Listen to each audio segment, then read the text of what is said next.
First of all, I just want to take another moment to express my gratitude to you guys for the amount of time that you've spent with me and the amount of time we're going to spend here together.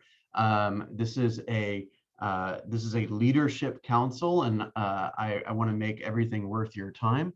And what we're basically creating here is it's basically like a board of directors, right? Like we've talked about, it's a board of directors, and I kind of view it as my inner circle, if you know what I mean. Okay, so these are people that are pouring into our colleagues and our peers, and as coming from my seat, I think you're pouring into Candace and I, right? Because you are contributing with your attitude, you're contributing with your participation, you're contributing with your time, and I just don't want anyone to ever think that I'm not recognizing that. I appreciate that, and it says a lot about your character and a lot about your standards, and I just want to express my gratitude. So let 100% me agree. What's that? 100% agree. Awesome. Candace is almost recovered. Okay, so there's a couple of things that I wanted to talk to you guys about today, and then we'll kind of open it up to to listen and mastermind around any topics that you want to share today. Okay, so what we've done, I want to re-announce a couple of goals so everyone can have some clarity around that. Actually, let me first tell you where we are. Okay, so far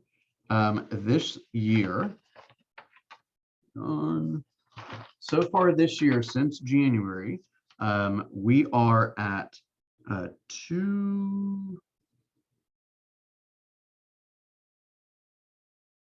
where am I? Hang on, I'm sorry.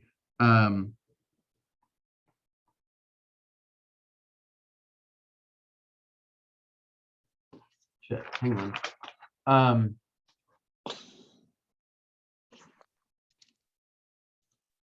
Okay, here we go. So far in this year, we have one metric that, just so everyone is clear, company dollar, as you know, is the number of dollars that are paid to the office. And essentially that is the office's revenue, or a portion of the office's revenue.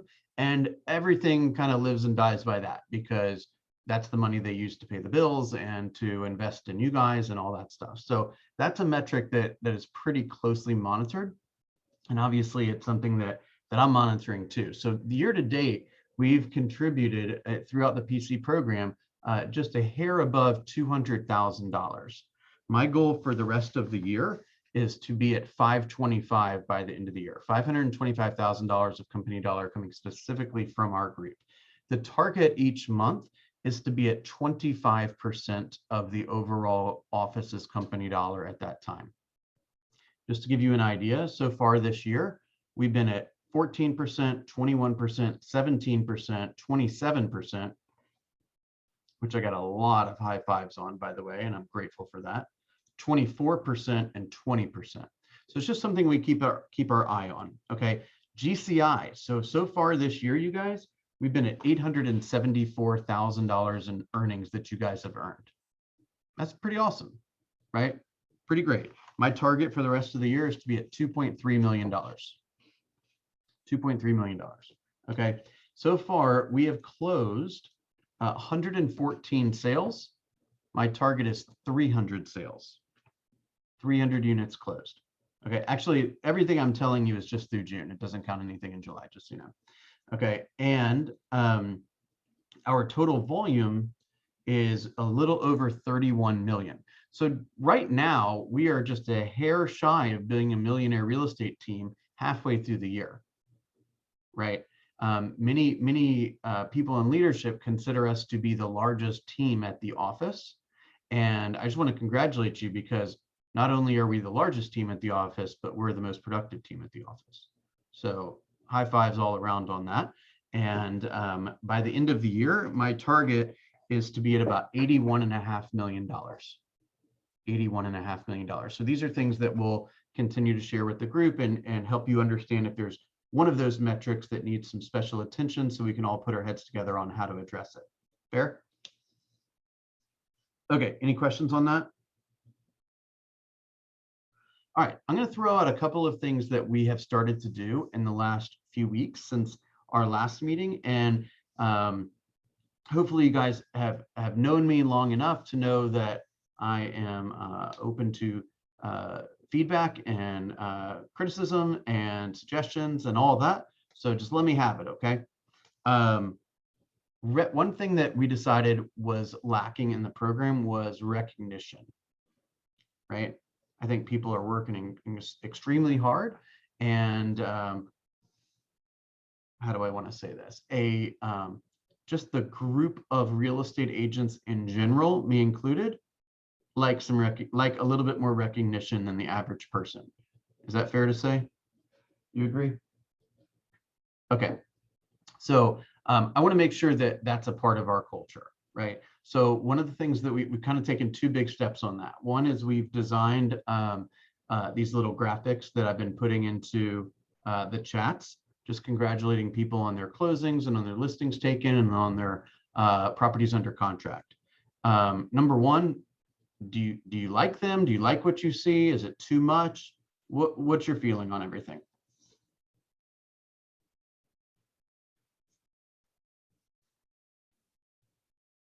Everything's perfect? I couldn't get off mute, sorry. I like them. I think they're really nice. I noticed when you first started doing it, I thought that was really cute. It added like a more like pizzazz or like little special touch than just like, hey, congratulations. Like, because like the hey, congratulations, I think sometimes they get missed. Yeah. Because we get so many notifications and like so many questions and things like that. So it's kind of like little tiny awards. Yeah, exactly. Maybe one thing I could do is tag the person in the post as well. Yeah. That's a good idea. And I also, guys, I want to congratulate you. Like, clients are not easy to come by, right? Contracts are not easy to come by. And so what I've done is, let me tell you my plan. Basically, all week long, my assistant is designing all that. Hopefully, you guys don't think I'm doing that. Because they definitely wouldn't look as pretty. Well, you just killed the magic because I totally did. You thought I was doing that? Yes. No, I would suck at that. That's somebody else's job. I've got to teach you guys leverage. Okay, so my assistant's making it all pretty. Okay, and throughout the week, we're just one by one as they're designed and as I know about things. So if you are learning about people's deals, and you don't see anything that I've done, poke me and let me know, because I want to reward them.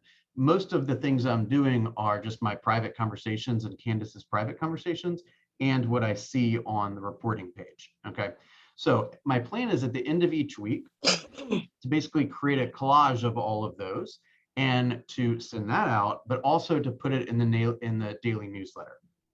Okay, and it'll go out to everyone in the group, throughout the week, just letting people know that stuff is happening in the productivity room. Okay. The other thing which I was hoping to combine is either like an agent interview each week or like an agent of the week, something of that nature, where we can have somebody that is speaking about their experiences in coaching and how things are changing as a result of that, things that they're learning, things that they're excited about, celebrating a success. So that's my plan, is to have a little slot each week where I'm bringing in somebody who can basically be a bit of a cheerleader, okay? And then combine that success graphic with the video, and that's what everyone at the Market Center sees throughout the week. And the following week, we replace it with the new stuff. When you say everybody at the Market Center, are you talking about the PC people or everybody? Everybody. So Okay. that goes into the daily That's newsletter that James, the office's VA, does. Right. And there would be a little entry in there that says like productivity coaching success stories or something, right? So let's summarize that. Number one, I want to make sure that everyone likes the images and likes the presentation of the images, and I also want to just basically be really purposeful about identifying somebody who's had a great week or deserves some extra special attention. You guys like that? Would you be open to a one-on-one video, something of that nature? Is that something that you think people would enjoy? Yeah, I'd like that idea. Okay, beautiful. All right, I want to talk for a second about anyone else want to add to that? I like those things that your assistant makes too, and I think it's great that we are um, congratulating people on their wins. The only problem I have with it is that I feel like sometimes I feel like I need to say, hey, also, sort of reply to all this, and sometimes there's so many of them I just can't reply to them all anymore. So I just, just gonna let it go. But sometimes I feel like I should, but you know. I think that the more people that show energy around those announcements, the better. However, you don't earn money by, doing that. So just, every once in a while do it, and every once in a while don't do it. Right. Everything you do to share in other people's successes is, I appreciate that, just so you know. Thank you. Any other thoughts or questions? No. Okay. Let's jump to masterminds for a second. Bill, before we get on that subject, Yeah. I also think it would be good to post in the Roswell Walks. I can't talk. Roswell Rocks as well. I love when you put all of them together, or Luth put all of them together into one screenshot, so that I could post that one screenshot at the end of the month for all the successes. I appreciate you saying that, because we did that last week and I forgot to bring that up. So yeah, the other thing that we've done is we took the weekly collage and Candace posted it in the Roswell Facebook group. Basically, the whole point of this is the experiences that you guys have had in productivity coaching. It's created a lot of energy, right? It's created success stories. And there's a lot of people at our office that, for one reason or another, have chosen not to engage in coaching. And they're not, some of them are, but most of them are not having very good results, right? So I just want, like, the person that's like, oh, no one's buying or selling because of COVID, or I'm not making light of that, but some people will find an excuse for just about anything. And I want them to see that agents are doing deals. And oftentimes brand new people are doing deals, right? I want to smash any of that limiting belief stuff. Okay. All right. One thing that I've been a little disappointed in is the masterminds.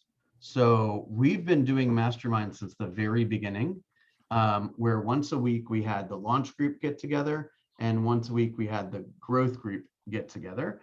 And the goal was to have a bunch of like-minded, similar, experience, similar production people in the same room together, so that they can exchange ideas, right? Like Ashley, for example, was at the top producer mastermind in the office. We had 25, 30 agents here yesterday, 2 days ago, just talking about all the stuff they're experiencing and sharing strategies and tips. That has basically not worked. I know Candace has been working really hard on this. Like, we had a 36 touch workshop last week. No one came. This week's supposed to be part 2, and no one actually got part 1, right? So I got a couple of questions. Number one, is it just a crappy idea?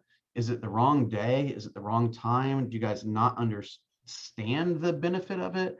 Do we not need it because we have the morning huddle and because we have one-on-one coaching? Walk me through what you're experiencing. I just really don't know very much about it. Maybe it's the time. I don't really know.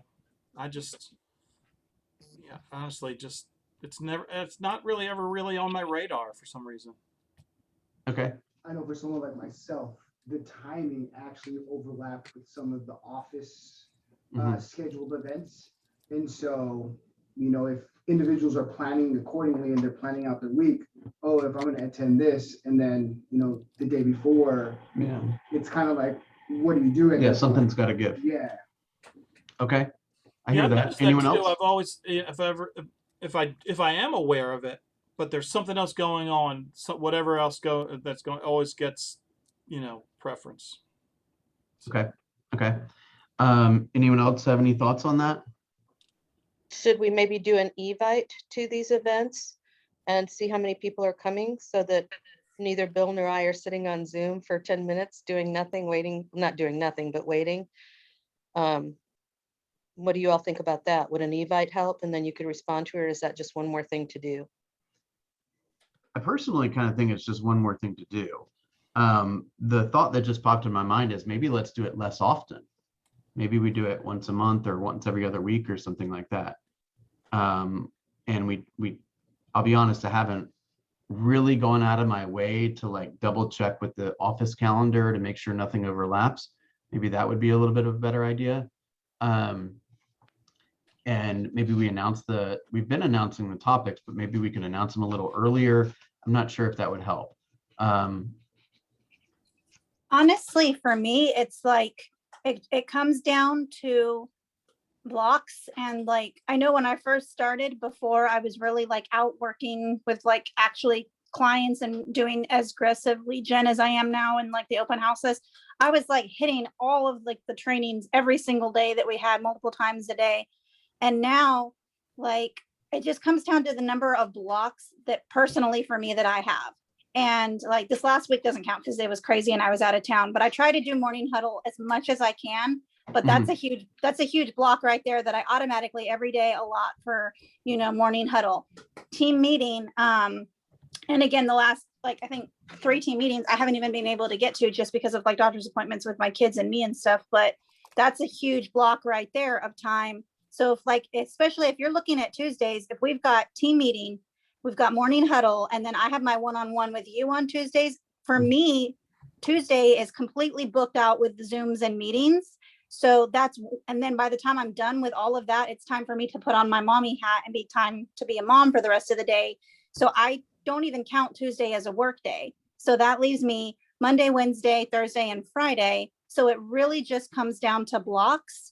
And it's kind of an inconvenient time, honestly. Anything that's going to be scheduled, especially now with school starting, that's going to be scheduled in between the hours of like 7 and 8:30 or 2 and 3 is going to interfere with carpool. For everybody, it's not For just everybody. Yeah, for everybody. right. I appreciate you sharing that. I'm thinking that maybe we can try it going to like once a month. And just see what kind of, and maybe make it an in-person function. We're always going to have Zoom. I don't think that's going to go away, but maybe we can do in-person kind of a round table, just like we did yesterday when the 2 groups got together.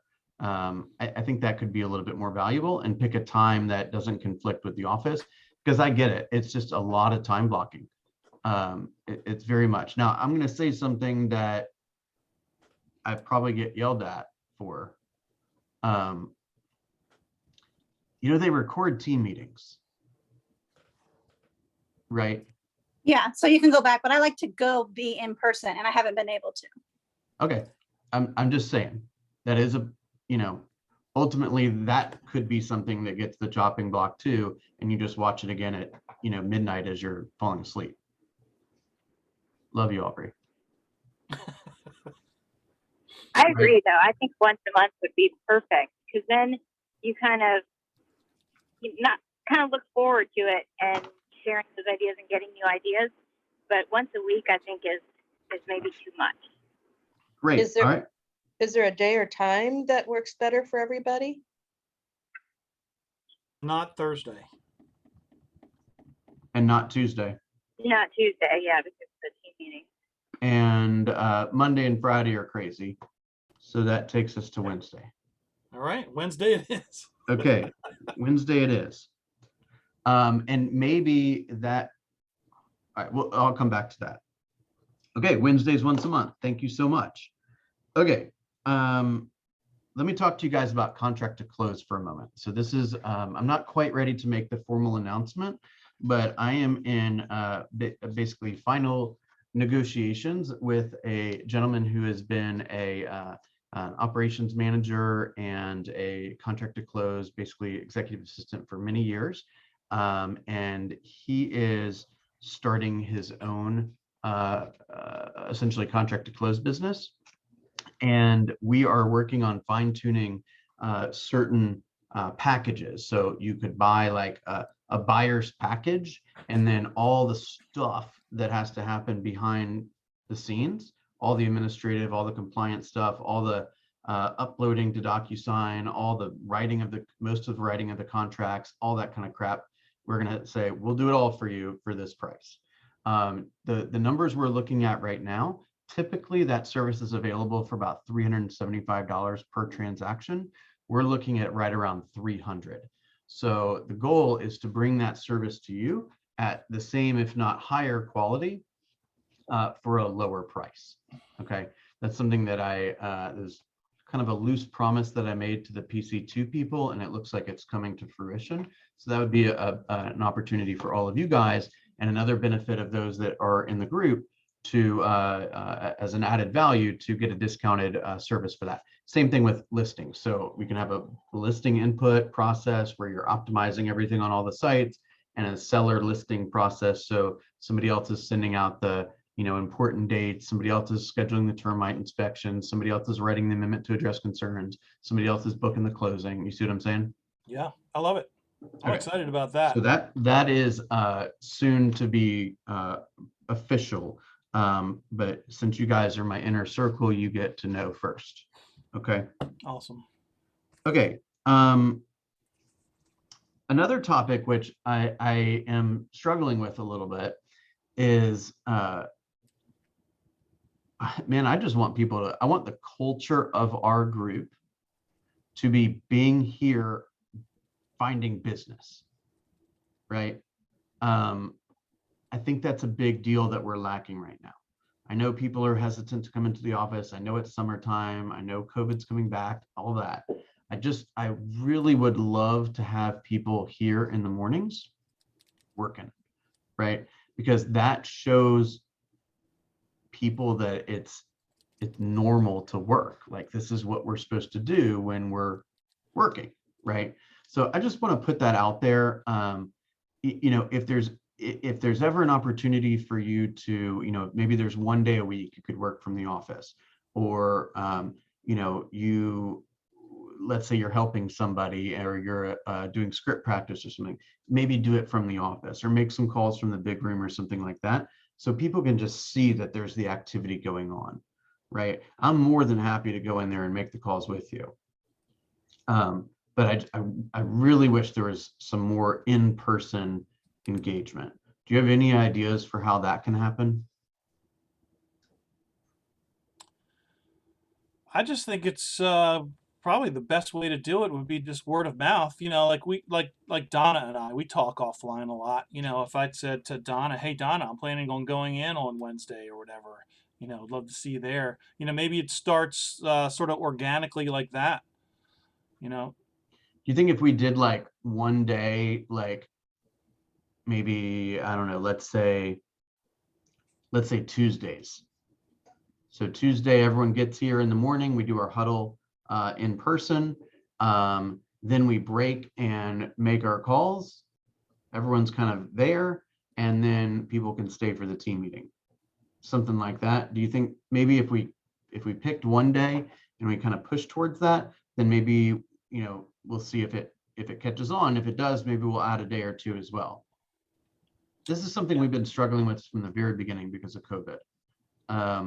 Anyone else? It's have not any ideas? COVID that keeps me away. It's, for me, it's the comfort of having 2 monitors and all my stuff, and just everything here. Great Wi-Fi connection, and several phones. It's just a comfort thing for me. When I go into that room and I've got to set all that, I've got this tiny little laptop, and it doesn't have half the crap I'm used to having. It's just different. It's kind of not uncomfortable, but it's just limiting in some ways. I hear you.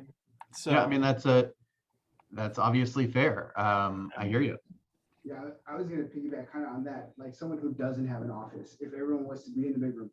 I mean, when I'm loud, so it's kind of Yeah. like, I would be a little hesitant to say if we're all in the same space where it wouldn't potentially be, not necessarily for me, but someone might feel it's distracting, or that background noise if they're trying to sound professional, but they've got and it just kind of might sound like a boiler room effect in there. Yeah. Right. Yeah. You hear that when you get calls from other telemarketers, where there's a dozen other people in the background talking the same talk. Okay, I think so that perception is kind of might be a little bit for the recipient. yeah, I hear that. I mean, I personally, my preference is not to lead generate in person or in In public. I crowd. get that. Right. I'm willing to, but if I was to choose, I would choose to come in here, close the door, and do my thing. Right. Do you think that we're missing opportunities? Do you think people are seeking that out and we're just not delivering it? Or do you think it's not really a big deal? I don't My, know. my, Maybe it's something that we just have to just get people in the room and start doing it, and it might end up where, we develop our own little culture where almost like being on a fishing boat, if one guy gets a line of fish on, everybody else kind of, pulls up their reel and kind of quiets down for a little while the other person does their thing. I don't know. No, I mean, I think there's some, when in the Bold room, for example, when we used to do Bold in person, what would happen is somebody would ring the bell and everyone would, everyone's in the room making the calls. You can't leave the room to make the calls because you'll just go playing your phone on your car, right? So you're Right. making the calls and somebody gets an appointment, and they ring the bell and everyone's like, yeah. I mean, I know some people aren't into that. And quite frankly, I'm not really into that, but I want to create an environment where people can thrive. Right. Do you think that we're holding them back in any way? my concern is for the agents who aren't doing anything and aren't engaging and may feel isolated at home. And I would love to be able to figure out a way to get them in the office because there's energy in the office. Mhm. And it- it- and I don't know whether that's a matter of each of us reaching out to them and inviting them maybe at some point. I was Hey, I was on listen. a call, and a lot of the newer folks who had, it was the 0 to 7 deals. Everyone had that same hesitation because they're like, I don't know what to do. I Hey, think if we provided an agree. opportunity to have a little bit of engagement where it's like, not necessarily like a shadow session, but for them to literally see what someone does, it'll give them a little bit of that confidence and it'll become a That little is bit more tremendously exposure. valuable. Yeah. I remember going in there early, I don't know, couple months ago, and Heather was there. And she was doing her Vulcan 7 deal, and just watching her do that for a half hour was for me revolutionary because for one, she was getting, people drop calls, hanging up on her all the time, and it just didn't phase her one bit. It's just okay, next number, whatever. And I was just like, for me, I was just like, wow, okay, wow, she didn't get killed. Okay, so So not that to was be a, valuable to me. That was a real aha. It was just that really sort of broke a ceiling for me personally, just watching her do it. And I know we talk about it, there's a lot of, need so many no's to get to a yes. And, but when Heather was there doing it, it just really hit home. And sitting there witnessing it was, and just her demeanor and, how she handled it was just like, okay, that's cool. I could do that. yeah, no, I think you're exactly right. Just to play devil's advocate for a second, we didn't do it this past week, but for about a month before that, every week had this top producer making calls in public, Right. this top producer making calls in public. Not a single person showed up a single day. So I think it might be where, we grab a couple of the PC2 people or people like, Heather that are, tending to be here more often and making calls and have some more comfort with that. And Chris, and just every morning huddle, we're like, hey, if you want to come in for, so-and-so will be making calls tomorrow morning. If you want to come in and experience the huddle and watch or participate or whatever, maybe we just talk about it more. Yeah. Okay. Let me kind of go through a couple more topics. All right. The elephant in the room. You guys are pretty good at this. Like I said, you're my inner circle. But reporting. am I like, this is an accountability program, right? Right. Like, Laughing. it's hard to have a professional results-based accountability program without acknowledging what the results are. So if just pretend like you hate reporting and you think it's a waste of time and you don't see the value and you don't even bother to track anything, what message do these people need to hear for them to realize that if they don't do something different, ain't nothing going to change? I don't know what to tell you, Bill. Right. I was on a call the other day where they said about 80% of most people that are in the PC program will not report numbers. So I felt pretty good about that because I'm beating that number. So again, a thank you to those that are taking it seriously and are willing to keep score. But any thoughts on that? We've I tried think like people- prizes, think we've tried bribing People don't want to people. report that they haven't done anything. Yeah. People don't want to report that they haven't done anything, but it looks just as bad, like not report. Cause I mean, for me, it sucks when like I have my goal and like, I'll have like 4 weeks of like crushing it. And then I have to do like I did last week and like put down that number that like sucked. And I'm like, oh, I don't want Bill to see this number, but you know, Bill's going to see it. And then not only are you going to see it, everybody sees the number. And like, honestly, like I don't go look at other people's numbers. I'm like worried about my own number, but it's in the back of my mind that everybody can see my number. So I think that has a lot to do with it. Now, I don't think it should be private. I think it should be. I think we're holding each other accountable. So I think it should be public. But I personally think a lot of people don't post because they don't want to post zero. Hey, Bill, Yeah. why don't you just instead just fill out the whole board with zeros? So everybody's got your numbers are already posted, unless you can come up with better ones. I actually like that. Wait, let me flush that out for a second. I like So that. we great idea. just put Candace, what'd you say? I like that idea. So we just put zeros for everyone and say, if your as a numbers are service to better than you, this, As a service to you all, one of the things that West Productivity Coaches are going to do for you is we're going to post your numbers for you. And they're going to be all zeros. And feel free to revise as necessary. But as a courtesy to you, we're going to put in the numbers that we know you've earned. now I did get some feedback recently that I was condescending. Well, that the way I put it may have been a little condescending. Yeah, maybe Candace will make that announcement. But hey, at least that way you've got numbers. You've got, then you can Yeah, report 'cause your numbers. I gotta tell you, if you put a zero, that's your score. Like that's right. what you earned. That's right. At least you're acknowledging it. If you don't post it, in my opinion, it's just disrespectful. And I think it would get, if you haven't posted your numbers by Monday morning huddle, then the numbers are going to get posted Monday as zero. And that gives everybody a chance. And we just remind everybody on Friday huddle. What do you all think about that?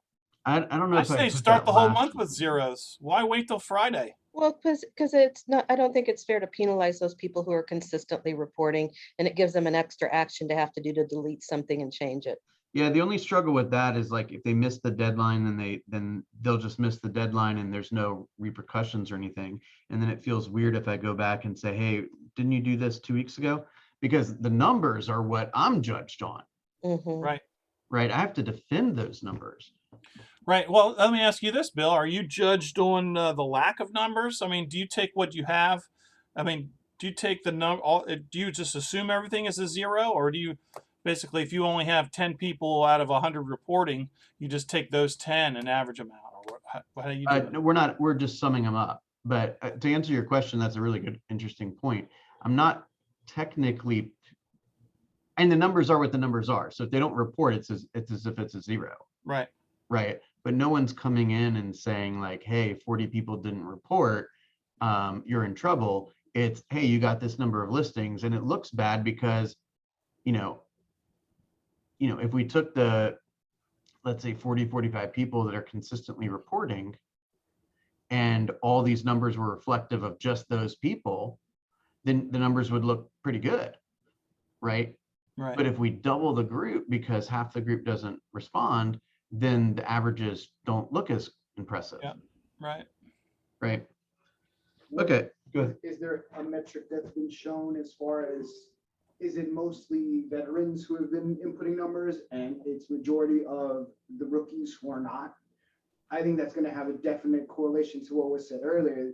You know, they're probably thinking that if I don't report it, it's just my dirty little secret. No one knows. Oh, they don't know that I did nothing, but they know, but it to other people, they might still think like, oh, they're still busting your butt. Like, is there a way to identify a grouping of, because maybe it's just that if it's a bunch of the new folks, maybe it's because they feel they don't know how to go about doing it. The You know, that- notion's there, but You got my mind racing a little bit. That's a really important point. I'd say the closest, again, thank you so much for spending this time with me. This is really helpful, or us. I think the closest correlation between the people who are not reporting and some type of, like, what do those people all have in common, so to speak? Probably the closest tie is dual career, oh, right? So it's the people that, you know, have a lot of distractions that are not putting in the numbers, and coincidentally, their numbers probably tend to be lower, and therefore they're probably feel some kind of guilt of putting them up there, or perhaps they don't even have the time to, which that's a whole different discussion. Maybe if we did, it's almost like maybe if we pulled all those people out of the spreadsheet and put them on a different reporting spreadsheet where they weren't comparing themselves to, full-time. you know, top producers and full-timers. Like full-time realtors and dual career realtors, and have the two different reporting spreadsheets. You might try that. I mean, if you think it would help. I personally, the only number I'm comparing myself to is my goal number. I'm not. But with all due respect, Michael, you're in a bit of a class by yourself, right? I mean, you are truly a dual career agent, right? You have two careers. You actually are spending time on two careers. 90% of the people here that claim to be dual career, they're not dual career at all. They have another job, and Right. they service in a mediocre way the deals that happen to fall into their lap, but they make no intentional, purposeful behavior to go find business. They're in the lead receiving business. All right, fair enough. And the hope is that they have enough savings to keep paying the office bill, right? We're just trying to pour into them and give them tons of resources. So if they choose to get purposeful about this opportunity, the sky's the limit. Okay, so I like that idea. I think I might try that, because it's almost, I mean, we probably have 35 to 40 part-timers or dual career people in the group. And I bet they don't want to put up numbers of, you know, 3 and 4 or whatever, because, you know, Chris is doing 100 and Heather's doing 160 and, you know, all these kind of things, right? Yeah. Okay. All right. I like that. All right. Let's talk about one more thing before we move into the 8-week plan. Branding.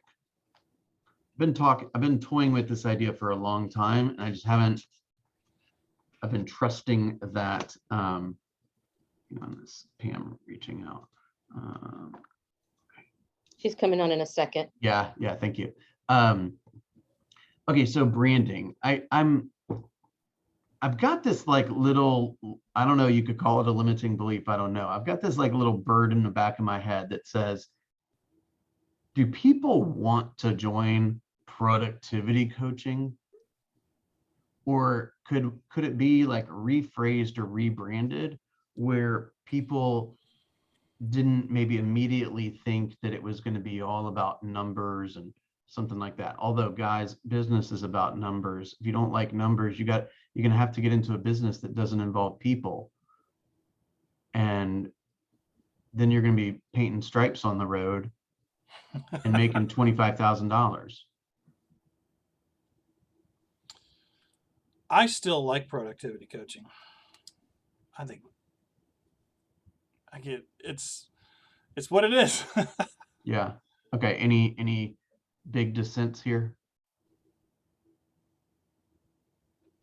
I like the name. And I mean, I don't really see an issue with it or needing to change it because that's like Michael said, it is what it is. It's productivity coaching. What was it? want- There were some ideas thrown around a week or so ago when you first brought this up. What were those? One was like success coaching.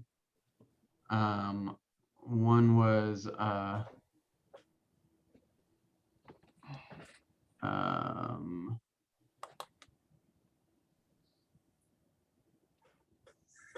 hang on.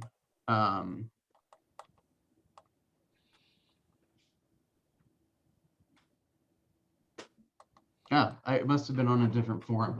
I'll have to look them up, but it was basically removing productivity and kind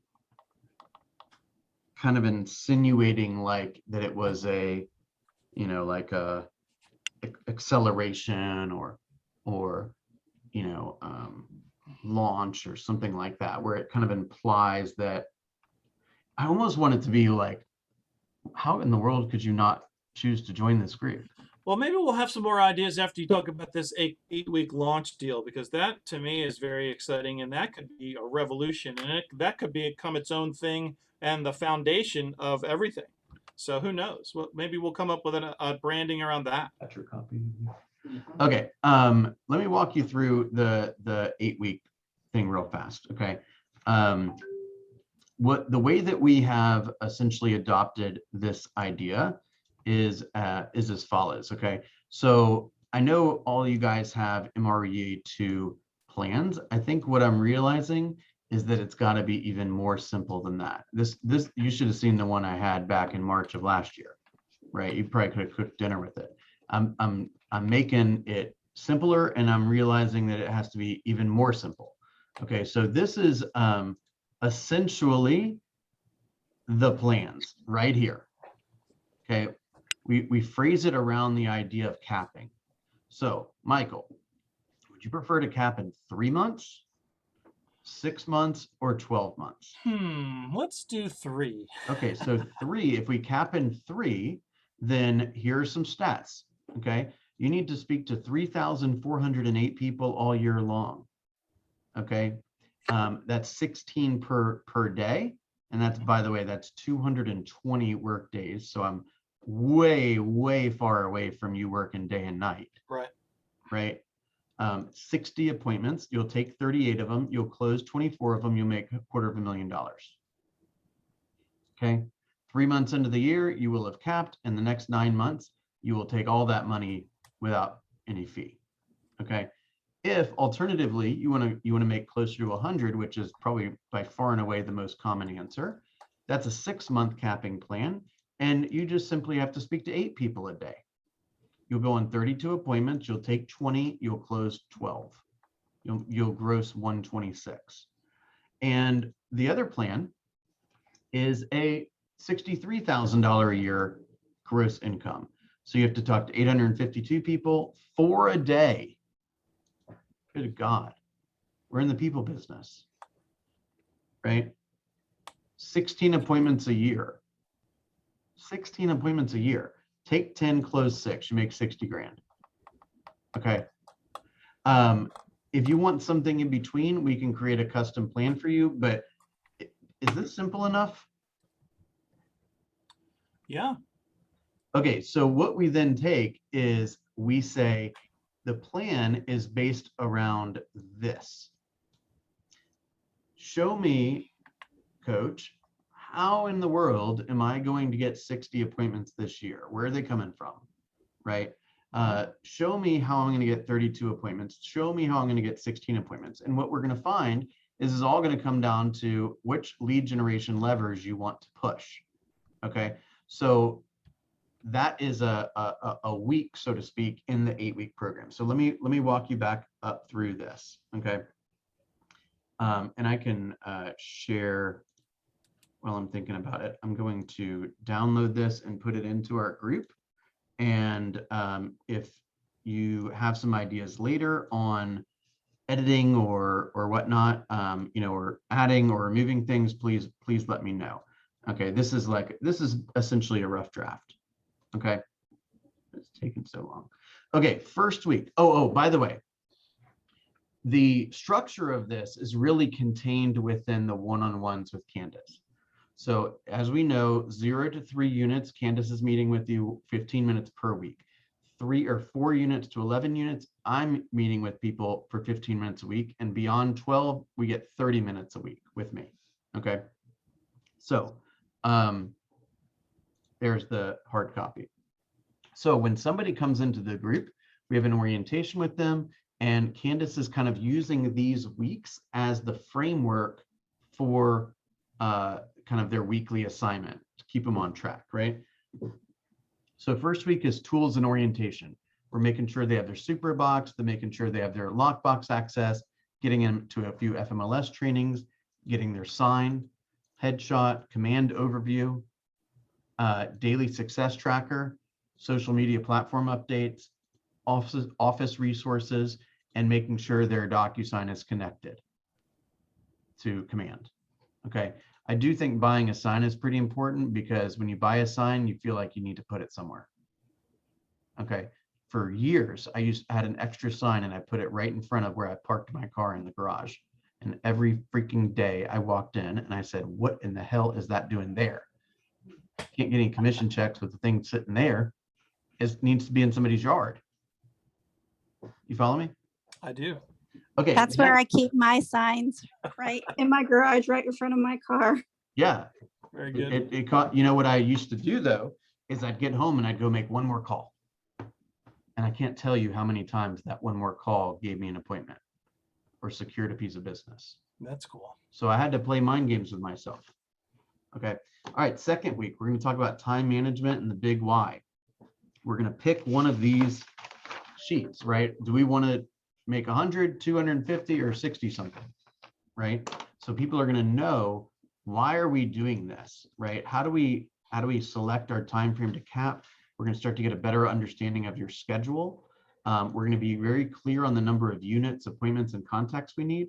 And we're going to walk people through a sample of the GPS so that they can identify out of a long list of lead generation topics, which ones are most attractive to them. And then set some metrics up with them so that they can get into action. And then we're going to give them a copy of the MREA book or make sure they have one. Okay. Third week, this is about database and pipeline targets, right? So we're getting our database organized. We're making sure they're clear on how large their database has to be and how large their pipeline has to be to have a chance of hitting their goals. Okay. We're going to have them separated into local and not local. We're going to encourage them to add 100 people within a week to their database, get some momentum right away, right? We're going to explain the DTD2 system. We're going to discuss daily and weekly standards. And we're going to hand them a script about a care call. Here, go call your people, say this. Okay. Next week, it's going to be centered around the processes, right? And really, there'll probably be some videos attached to all of these for supportive resources, okay?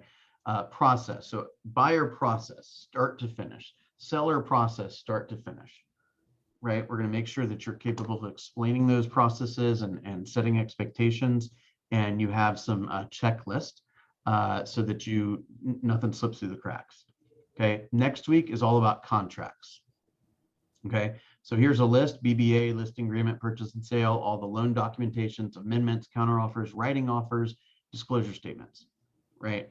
I want everyone to be familiar with all that stuff. We're going to have them read it. We're going to have them send some mock offers in. We're going to have them make sure they can understand, what is customary in terms of how do you fill this out? What's a typical number you'd see here? That kind of stuff. The following week is scripts and presentations. Okay, we're going to print them, we're going to organize them, we're going to deal with their objections. We're going to have a study schedule. When are you studying this stuff every day or every week? Do you have a role play partner? And we're going to get comfort with a buyer and seller presentation, and there'll be supportive videos for that. Okay, the following week, market knowledge. learning market strategies, right? How do we, characteristics of trends and that kind of stuff, and pricing strategies. Again, supported videos, and we're going to be double checking. Hey, remember a great coaching call sounds like this. Okay. Michael, what was our goal for last week? Bill, our goal was we were going to build out the listing presentation, the buyer presentation, confirm our study schedule, and print out all of our resources and get our role play partner. Great. How did we do? I did it all. Beautiful. The next focus is market knowledge. Here's what we're going to do then, right? When you hit all your goals, we talk about the future. When you don't hit all your goals, we just talk about the past. And I don't think anyone wants to talk about the past. No. Right? So if I say, Michael, how did your week go? Did you do all that stuff? You're like, I didn't do any of it. Say, wait a second. Is everything okay? Did you go on vacation? Somebody get hurt? What's going on? I first assume that there must be some personal reason why this stuff didn't get done. The next thing I would ask is are these goals still important to you? Right? I'm just going to make something up, but is it still important that you pay for your kids' college? Right? Is it still important that you buy that investment property? Is it still important that you take your family on that cruise? Whatever, right? Because that's what accountability is all about. Okay. So next week is market knowledge. And then the final week is getting in the weeds with command. So, how to do smart plans, how to do designs, how to do opportunities, how to do reports, that kind of stuff. Overall, you can kind of give me the nitty gritty commentary a little later when you look at it. But is there anything that's a glaring omission or that you find is not necessary for a new person? No, I think it's all great, and I like the pacing of it. I think it makes sense. My only question is when during the day, is it like a certain time every day that we'll be working on this stuff? I mean, you're going to have classes. Is it all during the huddle? Yeah, so that's one thing that we're still kind of ironing out, but the format that Candace and I have discussed as of now is that everybody is going, some people will be on week 1 while the next person's on week 3 and these kind of things. So Sure. Every person is going to get this structure as they meet with Candace weekly, right? Okay. So, Candace has like 10 meetings on Monday and probably 10 meetings on Tuesday. So all of those meetings are going to be, all right, Ashley, you're on week 7. How do we do? Bob, you're on week 4. How do we do? Hey, Chris, you're brand new. Here's what we're going to talk about the first week. You see what I'm saying? And then we'll also organize some videos. So like everything is a little bit more organized where like we might have like a little series of links that's like week 4 supported videos or something like that. What were you going to say, Candace? I was going to say, and I'm reinforcing it in the morning huddles. A lot of the topics in the launch huddles are from this 8-week plan. Excellent. Right. Because somebody like Chris, for example, who, he's got some acumen around real estate for sure, but now he's adapting to a new market. We'd probably go back to week 1 and say, hey, by the way, nothing's slipping through the cracks right now, right? You got all your social media profiles updated. Let's make sure we check that stuff off, right? Make sense? Oh, yeah. Okay, so now you have your cheat sheet. Okay, anyone want to share anything that they've been dying to share? Anyone pissed off? Anyone know of anyone that's pissed off?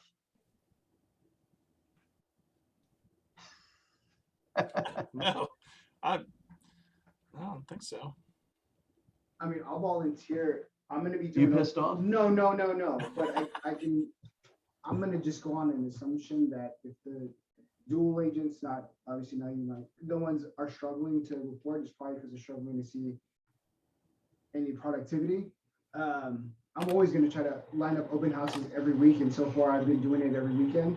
You're more than welcome to tell any of them, hey, if you want to join Chris and Door Knock, that way they can see some value. There's a value add from this. Mm-hmm. They can get an opportunity, some exposure, and potentially some leads. The moment they close a deal, it's going to change the dynamic of what they think about this and how much time they're actually going to invest. Oh, I think the win is actually earlier than that. It's like the moment they actually have a good conversation with somebody. They're just so petrified to do it. Yeah. They just need a win. They need a quick appointment and somebody that's willing to throw them a bone. All right, I love that. I'm going to encourage you and any others that are willing to do that. let's create that energy within the WhatsApp chats to say, hey, Saturday, I'm going to be in Decatur. Who wants to, shadow me at an open house? Hey, I'm doing an open house Wednesday night. By the way, there's no written rule that says you can only do open houses on Saturday and Sunday, right?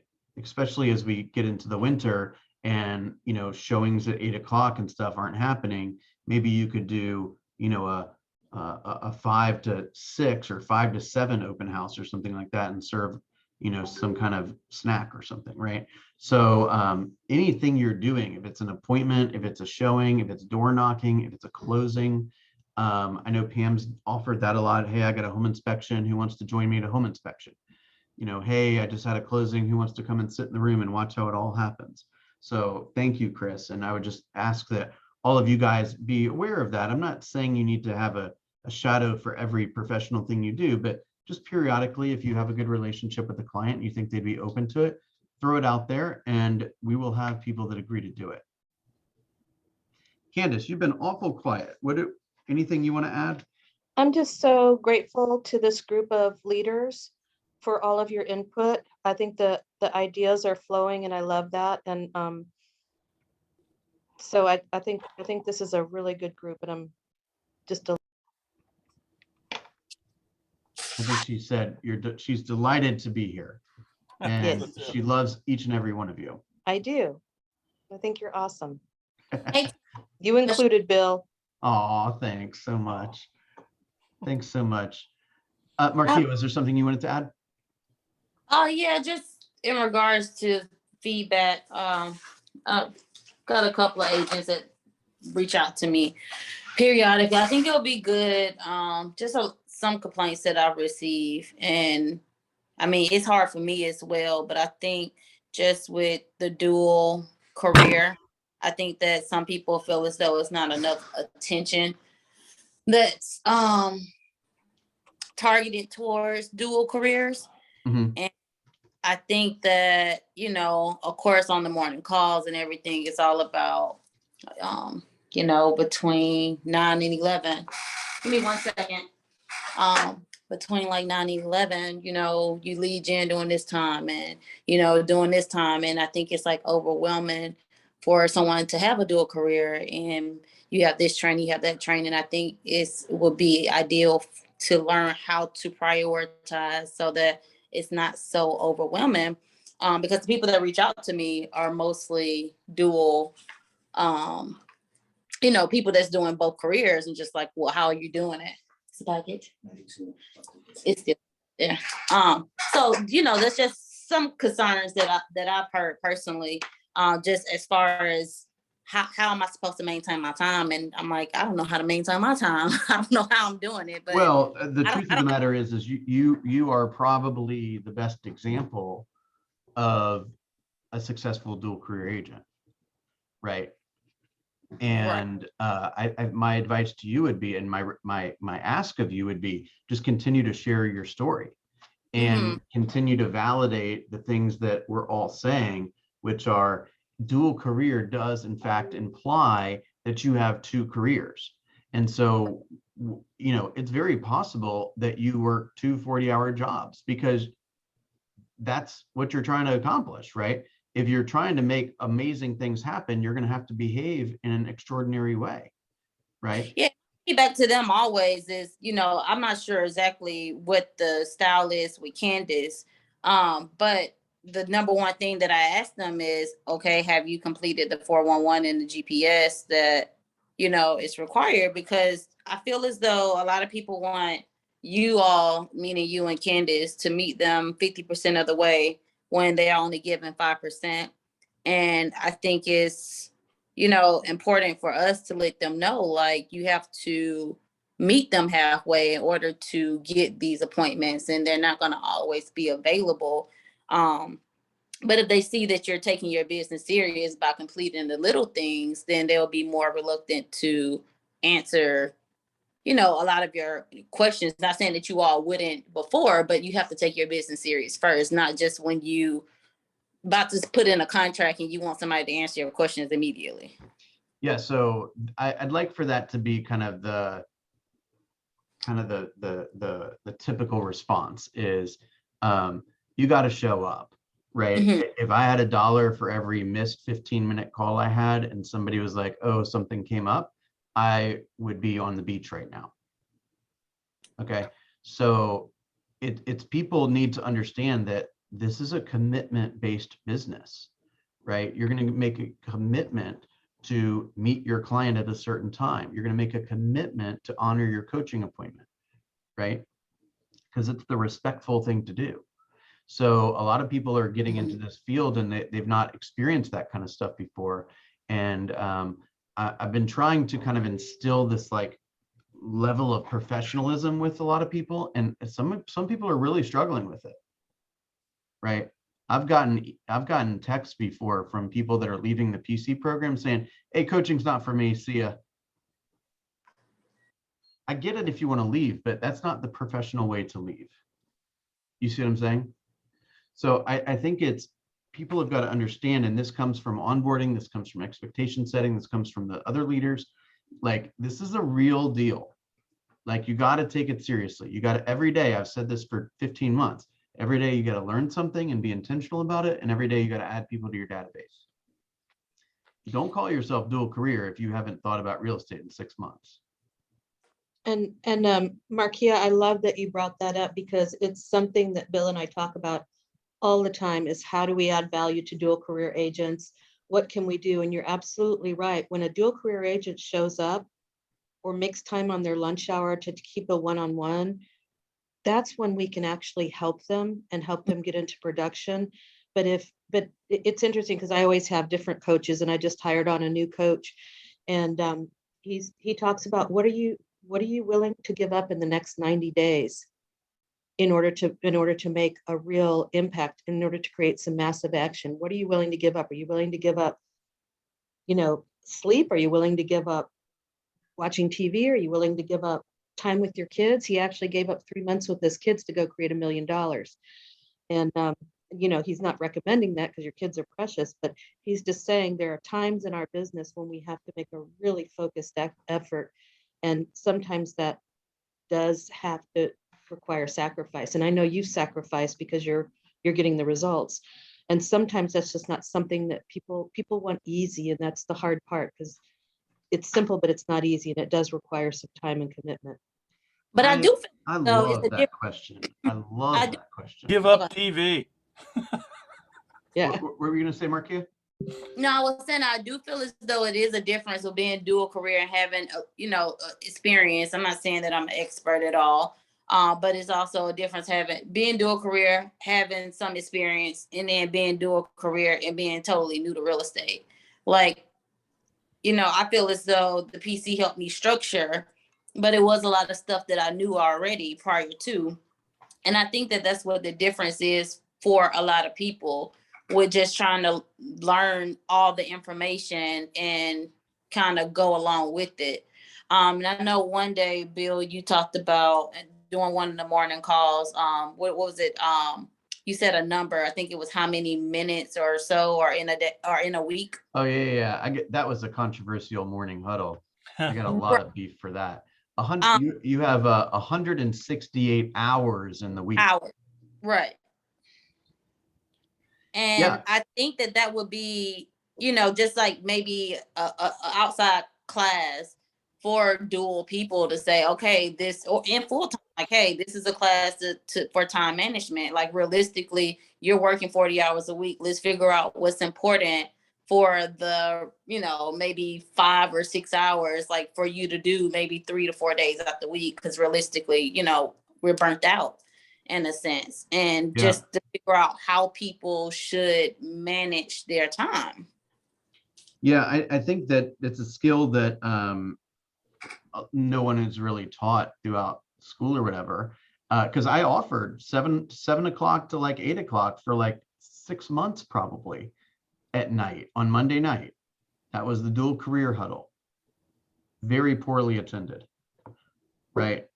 It's just a matter of commitment. It's asking that question. It's what are you willing to sacrifice to build this thing? If you're like, I'm not interested in sacrificing, then we're not setting ourselves up for a good relationship from day one. Right? Mm-hmm. Okay, thank you so much again, guys. Any parting words? All right, my plan is to maybe do this about once a month. Are you guys cool with that? Sure. Okay. Thank you guys so much. If you have any input, questions, feedback, suggestions, whatever, you don't have to wait to tell Candace or I until this time comes around next time. Just shout it out. And again, I'm grateful for your participation. I'll post this video on the chat, so the couple people that were not able to make it can watch it. And I appreciate your support. Just continue to protect the culture of our group, and I appreciate your participation and your energy, and you guys just keep crushing it. I'm grateful for you. Thank you. Thanks, Bill. Thanks, Candace. All right. See y'all later. Bye-bye, guys.